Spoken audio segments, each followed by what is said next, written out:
I vetmi sektor që nuk njeh krizë janë bankat. Sipas të dhënave të Bankës së Shqipërisë për nëntmujorin e këtij viti, ato kanë realizuar një fitim për 11.6 miliard lekësh, ose 33% më të lartë se në të njëjtën periudhë të një viti më parë.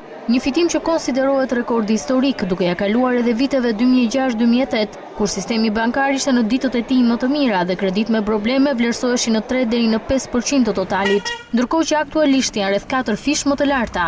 Vendimet e një pasnjëshme të Bankës së Shqipërisë për të ulur koston e lekut në përpjekje për të stimuluar ekonominë kanë favorizuar bankat. Interesat e depozitave janë ulur me ritme më të shpejta se të kredive, duke reflektuar shtimin e rrezikut për yuan. Nga ana tjetër, niveli kredive me probleme vlerësohet në shtator në rreth 20%, çka ka bërë që bankat të mos e ulin me shpejtësi çmimin e UAS.